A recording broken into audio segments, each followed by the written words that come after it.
এই সরকার উত্তরাধিকার সূত্রে যে ধরনের একটা অর্থনীতি পেয়েছে সেটা ভীষণভাবে বিপর্যস্ত। নির্বাচনী ম্যান্ডেট,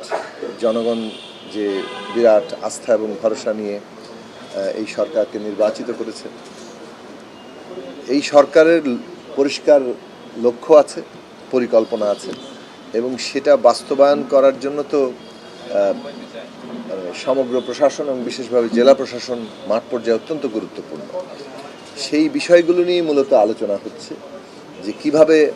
মাঠ পর্যায়ে সরকারের লক্ষ্য এবং পরিকল্পনা বাস্তবায়ন করা যাবে এবং সেটা করার ক্ষেত্রে নানান অসুবিধাগুলো কী কী, কীভাবে আরও দক্ষ এবং কার্যকর প্রশাসন গড়ে তোলা যাবে, যার মধ্য দিয়ে সরকারের লক্ষ্য পরিকল্পনা বাস্তবায়িত হবে এবং একটা মানবিক গণতান্ত্রিক একটা কল্যাণকামী রাষ্ট্র সেইটা এবং অর্থনৈতিক ব্যবস্থা গড়ে তোলা যাবে। আপনারা জানেন যে এই সরকারের একটা ইতিমধ্যে লক্ষ্য ঘোষিত হয়েছে, একটা $1 ট্রিলিয়ন ইকোনমি, কিন্তু সেই $1 ট্রিলিয়ন ইকোনমির মধ্যে বৈষম্য যাতে বৃদ্ধি না পায়, বরং অন্তর্ভুক্তিমূলক একটা বৈষম্য কমিয়ে এনে যথাসম্ভব একটা অর্থনৈতিক ব্যবস্থা যাতে গড়ে তোলা যায়। তো সেই জন্য সরকারের যে পরিকল্পনা সেগুলো বাস্তবায়নের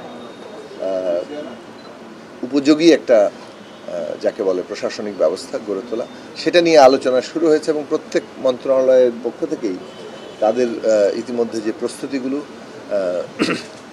সেগুলো তুলে ধরা হচ্ছে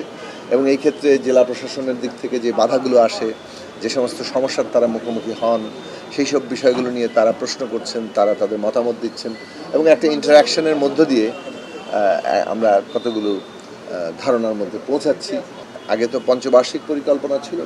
সরকার এসে এখন পঞ্চবার্ষিক পরিকল্পনার জন্য যে সময়টা একটা লাগে, সেক্ষেত্রে আমরা একটা স্ট্র্যাটেজিক ফ্রেমওয়ার্ক তৈরি করছি এবং এর মধ্যে প্রথম 2 বছর আসলে মূলত একটা অর্থনীতিকে কতটা পুনরুদ্ধার করা যায়। আপনারা জানেন যে এই সরকার উত্তরাধিকার সূত্রে যে ধরনের একটা অর্থনীতি পেয়েছে সেটা ভীষণভাবে বিপর্যস্ত, প্রতিষ্ঠানগুলো নানাভাবে বিপর্যস্ত, অর্থনৈতিক কাঠামো এবং প্রাতিষ্ঠানিক জায়গা সবগুলোই বিপর্যস্ত হওয়ার ফলে এই স্ট্র্যাটেজিক ফ্রেমওয়ার্কের মূল লক্ষ্য হচ্ছে কীভাবে আমরা পুনরুদ্ধার করব এবং তারপরে আমরা সমৃদ্ধির দিকে যাব।